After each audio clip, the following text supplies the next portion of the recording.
ITI কলেজে কিভাবে আপনারা স্কলারশিপ ফর্ম ফিল আপ করবেন আজকের এই ভিডিওর মাধ্যমে জানাবো।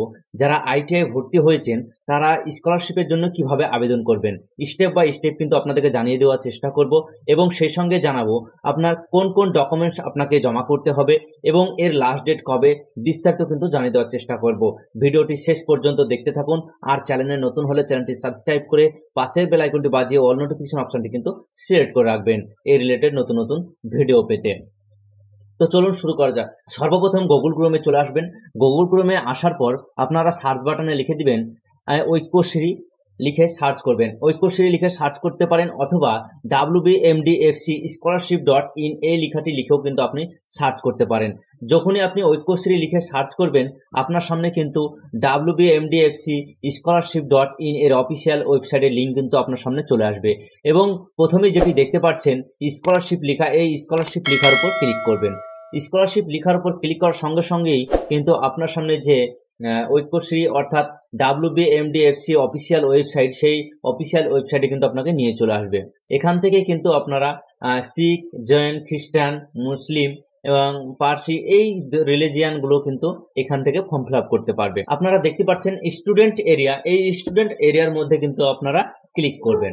স্টুডেন্ট এরিয়ার মধ্যে যখনই আপনি ক্লিক করবেন, আপনি যদি দ্বিতীয় বর্ষের হন, এর আগে একবার যদি ফর্ম ফিল আপ করে থাকেন তাহলে কিন্তু আপনাকে এই রিনিউয়াল ঘরের কিন্তু আপনাকে ক্লিক করতে হবে এবং আপনি যদি একদম ফ্রেশ এবারই হয়তো অ্যাডমিশন নিয়েছেন সেক্ষেত্রে কিন্তু আপনাকে ফ্রেশ রেজিস্ট্রেশন 2024-25 শিক্ষাবর্ষে। তাহলে আমি যেহেতু এই যে ফর্মটি ফিল আপ করবো উনি কিন্তু ফার্স্ট ইয়ারে ভর্তি হয়েছেন, সেই কারণে কিন্তু আমি ফ্রেশ রেজিস্ট্রেশনের উপর ক্লিক করব।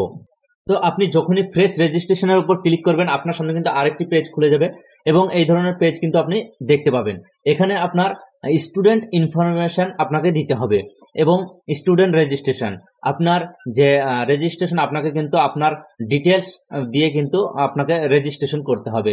তো সর্বপ্রথম এখানে বলা হচ্ছে স্থায়ী ঠিকানা অনুসারে রাজ্য, আপনার যে রাজ্যে বাস করেন সেই রাজ্যটি আপনাকে এখানে সিলেক্ট অলরেডি হয়ে থাকবে এবং আপনার স্থায়ী ঠিকানা অনুসারে জেলা, আপনি যে জেলাতে বসবাস করেন সেই জেলাটি আপনি সিলেক্ট করে দিবেন এবং আপনার ব্লকটি আপনি কিন্তু সিলেক্ট করে দিবেন এবং এখানে আপনার ব্লক হলে ব্লক এবং মিউনিসিপ্যালিটি যদি হয় তাহলে মিউনিসিপ্যালিটি ঘরে আপনি ক্লিক করতে পারেন। আমি যার ফর্ম ফিল আপ করছি উনি ব্লকে বসবাস করেন, সেক্ষেত্রে কিন্তু আমি এখানে ব্লক সিলেক্ট করে দিলাম।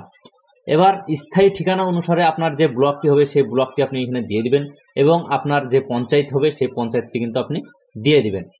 দেওয়ার পর এখানে স্টুডেন্ট নেম, প্রথম ফার্স্ট নেম, এই প্রথমকার ঘরে কিন্তু আপনাকে ফার্স্ট নেম বসাতে হবে এবং মিডিল নেম থাকলে মিডিল নেম, না হলে পরে লাস্ট নেম অর্থাৎ সার নেম কিন্তু আপনাকে বসাতে হবে। তার নিচের অপশনটি দেখতে পাচ্ছেন ফাদার্স নেম অর্থাৎ পিতার নাম, আপনাকে কিন্তু এখানে বাবার নাম বসিয়ে দিতে হবে। তার পাশের ঘরে মায়ের নাম বসিয়ে দিতে হবে এবং আপনি জেন্ডার, আপনি ছেলে না মেয়ে সেটা কিন্তু এখানে সিলেক্ট করবেন। তো এক্ষেত্রে যেহেতু আমি যার ফর্মটি ফিল আপ করছি উনি একজন ছেলে, সেক্ষেত্রে আমি মেল সিলেক্ট করলাম এবং রিলিজিয়ান, আপনার যে রিলিজিয়ন হবে সেই রিলিজিয়নটা আপনি এখানে দিয়ে দিবেন এবং ডেট অফ বার্থ দিয়ে দিবেন। ডেট অফ বার্থটা আপনার যেটা হবে সেটা বসিয়ে দিবেন। মোবাইল নম্বর, তার পাশের ঘরে কিন্তু মোবাইল নম্বর বসাতে হবে এবং ব্যাংকের account number, saving bank account number আপনাকে দিতে হবে। এই ঘরে কিন্তু সঠিকভাবে ব্যাংক অ্যাকাউন্ট নম্বরটি আপনারা বসিয়ে দিবেন। তারপর re-enter savings bank account number, পুনরায় আবার কিন্তু আপনাকে ব্যাংক অ্যাকাউন্ট নম্বরটি এখানে এই ঘরে বসাতে হবে। আইএফসি কোডটি এই ঘরে বসিয়ে দিবেন। আইএফসি কোড বসানোর পর আপনার name as per bank account এবং এখানে আপনার ব্যাংক অ্যাকাউন্ট নিজের না বাবার মার সেটা কিন্তু আপনি সিলেক্ট করে দিবেন। সিলেক্ট করার সঙ্গে সঙ্গে কিন্তু এই ঘরে কিন্তু আপনার নামটি অলরেডি শো হয়ে যাবে। তারপরে অপশন দেখতে পাচ্ছেন আপনি যে এখানে একটি ক্যাপচার দেখতে পাচ্ছেন, সেই ক্যাপচারটি বসিয়ে সাবমিট অ্যান্ড প্রসিডের উপর ক্লিক করবেন।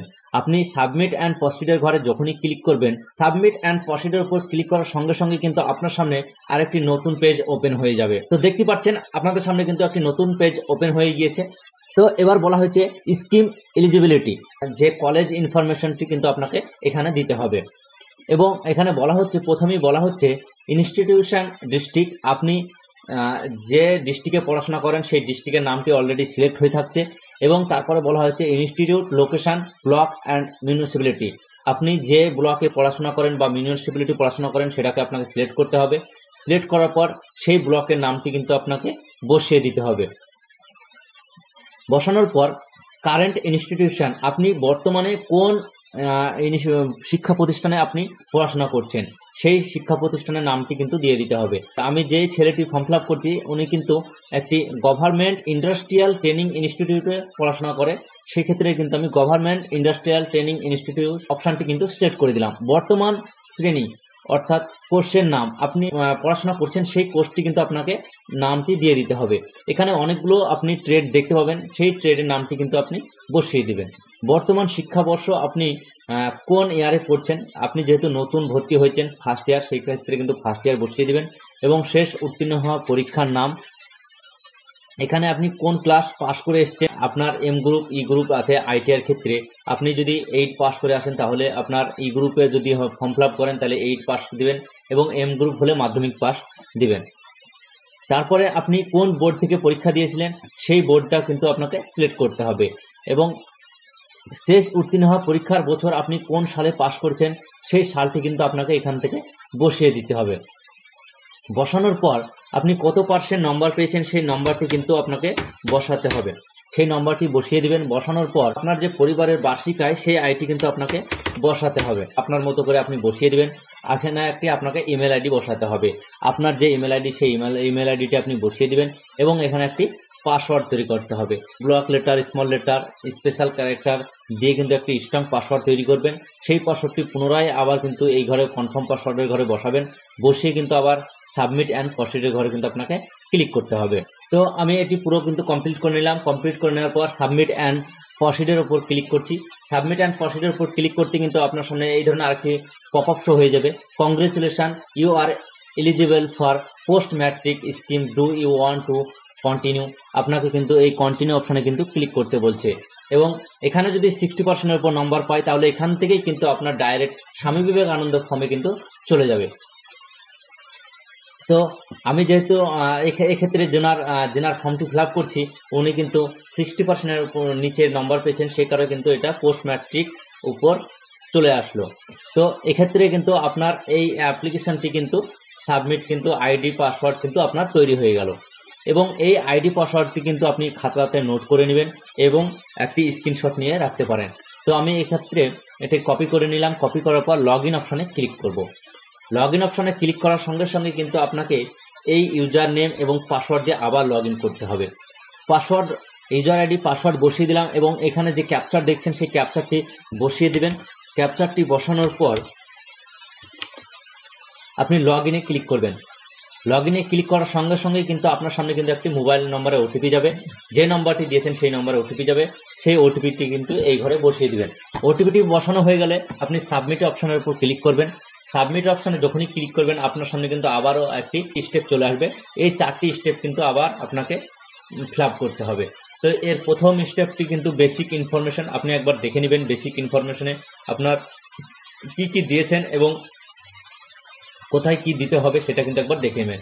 তো আপনার এখানে নাম শো হয়ে যাবে এবং বাবার নাম শো হয়ে যাবে, ডেট অফ বার্থ অলরেডি দেওয়া থাকবে, মোবাইল নম্বর, জিমেল আইডি, মায়ের নাম এবং আপনার রিলিজিয়ান এগুলো কিন্তু অলরেডি সিলেক্ট করা থাকবে।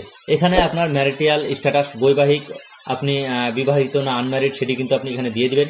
তারপর এখানে আপনার গার্জেনের নাম কিন্তু আপনাকে বসাতে হবে। গার্জেনের নাম বসানো হয়ে যাওয়ার পর আপনি নিচের দিকে স্ক্রল করে চলে আসবেন। নিচের দিকে স্ক্রল করে আসার পর আপনাকে এখানে কিন্তু পার্মানেন্ট অ্যাড্রেস অর্থাৎ স্থায়ী ঠিকানা কিন্তু আপনাকে দিতে বলা হচ্ছে। যে ঠিকানা সেই ঠিকানাটি বসিয়ে দিবেন। তারপরে আপনার যে পোস্ট অফিস সেই পোস্ট অফিস বসিয়ে দিবেন। আপনার যে থানার আন্ডারে আপনি বসবাস করেন সেই থানা দিয়ে দিবেন। আপনার যে পিনকোড সেটি আপনি পিনকোড দিয়ে দিবেন। দেওয়ার পর যদি আপনার পার্মানেন্ট অ্যাড্রেস এবং প্রেজেন্ট অ্যাড্রেস যদি আপনার একই হয়ে থাকে তাহলে কিন্তু আপনি সেম অ্যাজ পার্মানেন্ট অ্যাড্রেস এই ঘরে কিন্তু আপনি টিক চিহ্ন দিয়ে দিবেন। টিক চিহ্ন দেওয়ার পর এখানে আপনি দেখতে পাচ্ছেন নিচে আধার নম্বর, আপনার আধার নম্বরটি বসিয়ে দিবেন। তার নিচে আপনার কনফার্ম আধার নম্বর বসিয়ে দিবেন। তারপরে আপনি যে মাধ্যমিক পাস করেছেন সেই মাধ্যমিকের যে রেজিস্ট্রেশন নম্বর আছে সেই নম্বরটি কিন্তু এই ঘরে বসাতে হবে। কোন রাজ্যে পড়াশোনা করেছেন সেটা কিন্তু আপনাকে এখানে বলা হচ্ছে। আপনি কি অন্য কোনো রাজ্যে বা কেন্দ্রীয় সরকারের বৃত্তির জন্য আবেদন করছেন?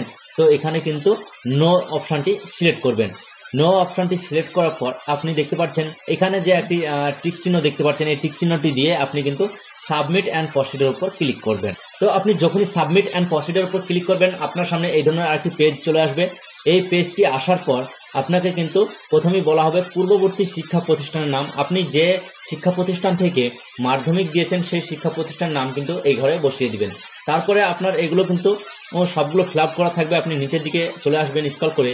আপনি কি হোস্টেলে থাকেন সেটা কিন্তু আপনাকে বলা হচ্ছে। তো আপনি যদি হোস্টেলে থাকেন তাহলে হোস্টেলে করে ইয়েস করবেন, যদি না থাকেন তাহলে নোয়ে সিলেক্ট করবেন। বোর্ড কাউন্সিল বিদ্যালয়ের নাম, আপনি কোন ইউনিভার্সিটি বা কোন বোর্ডের উপর আপনি পড়াশোনা করছেন বর্তমান রানিং সেই বোর্ডটি কিন্তু আপনাকে সিলেক্ট করতে হবে।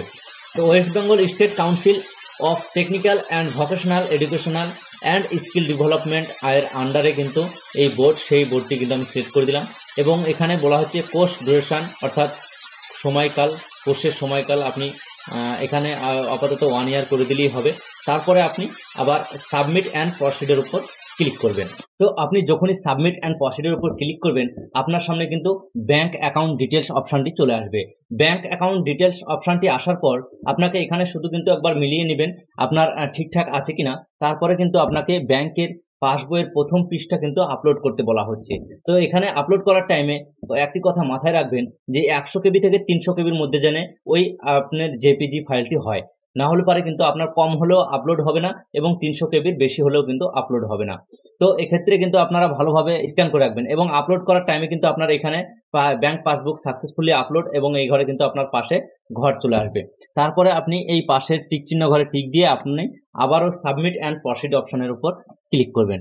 যখনই ক্লিক করবেন আর ইউ শিওর, আপনি কি শিওর যে এটা আপনার ব্যাংক অ্যাকাউন্ট ডিটেলস ঠিক আছে সেটা বলতে চাইছে। সাবমিট অ্যান্ড প্রসিডের উপর ক্লিক করার সঙ্গে সঙ্গে কিন্তু আপনাকে আপলোড ডকুমেন্টের ঘরে কিন্তু নিয়ে চলে আসবে এবং এই আপলোড ডকুমেন্টের ঘরে আসার পর আপনি এখানে প্রথমেই দেখতে পাচ্ছেন যে কারেন্ট ইনস্টিটিউটে পড়াশোনা করছেন সেই ইনস্টিটিউট থেকে কিন্তু একটি আপনাকে সার্টিফিকেটে সই করে নিয়ে আসতে হবে। সেই সার্টিফিকেটটি কোথায় পাবেন?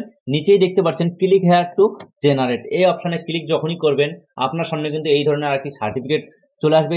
এই সার্টিফিকেটটি কিন্তু আপনি প্রিন্ট করে নেবেন। প্রিন্ট করার পর আপনি ইনস্টিটিউটে গিয়ে আপনি এটি ছবি লাগিয়ে প্রিন্সিপালের সই করে আসবেন। সই করে আসার পর আবারও কিন্তু আপনাকে এই ঘরে আপলোড করতে হবে এবং ফি স্লিপ, আপনি যে কলেজে ভর্তি হওয়ার টাইমে আপনার যে টাকা দিয়ে পেমেন্ট করেছেন সেই পেমেন্ট স্লিপটি কিন্তু আপনাকে এখানে আপলোড করতে হবে। তো এই দুটো জিনিস কিন্তু আপনাকে আপলোড করে দেওয়ার পর আপনি কিন্তু লক অ্যাপ্লিকেশনের ঘরে কিন্তু আপনি আসবেন।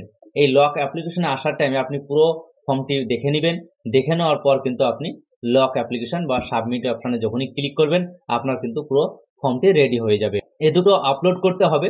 আপাতত আমি এই পর্যন্তই ফর্মটি ফিল আপ করে রাখছি। এরপর আমি সাবমিট অ্যান্ড প্রসিডের উপর ক্লিক করব। সাবমিট অ্যান্ড প্রসিডের উপর ক্লিক করার পর আপনার সামনে কি ধরনের পেজ দেখায় আমরা একটু দেখে নিব। তো দেখতে পাচ্ছেন আপনার সামনে কিন্তু এই ধরনের পেজ চলে আসবে। সাবমিট অ্যান্ড প্রসিডের উপর যখনই ক্লিক করবেন আপনার সামনে কিন্তু click here to form fill up, filled in basic information এবং click here to upload all document.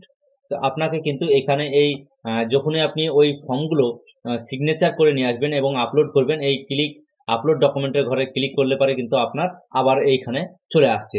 তো এখানে আপনি সই করে নিয়ে এসে আপলোড করে দিবেন এবং ফর্মটি ঠিকঠাক ফিল আপ করেছেন কিনা সেটাও কিন্তু আপনি এখান থেকে দেখে নিতে পারবেন। তো এখন কথা হচ্ছে এই ফর্ম ফিল আপের লাস্ট ডেট কবে, কত তারিখ পর্যন্ত আপনারা ফর্মটি ফিল আপ করতে পারবেন। এটা যদি আমি লগ আউট করে দিই তাহলে এখানে একটু নিচের দিকে আপনি দেখতে পাবেন এই যে লেখাটি যাচ্ছে লাস্টের দিকে একটি এখানে দেখতে পাবেন 31শে আগস্ট কিন্তু লাস্ট ডেট। এই আপাতত ডেট বাড়ানোর কোনো কিন্তু ঘোষণা করা হয়নি এখন পর্যন্ত। যদি ডেট বাড়ানো হয় তাহলে আপনাদেরকে জানিয়ে দেওয়া হবে এবং যারা এখনো ফর্ম ফিল আপ করেননি তারা কিন্তু অতি তাড়াতাড়ি ফর্মটি ফিল আপ করে নিন। তো এই পর্যন্ত ভিডিওটি যদি ভালো লাগে অবশ্যই একটি লাইক করবেন। এই রিলেটেড নতুন নতুন ভিডিও পেতে চ্যানেলটি সাবস্ক্রাইব করবেন, পাশের বেল আইকনটি বাজিয়ে অল নোটিফিকেশন অপশনটি সিলেক্ট করে রাখবেন। দেখা হচ্ছে নেক্সট পরবর্তী ভিডিও।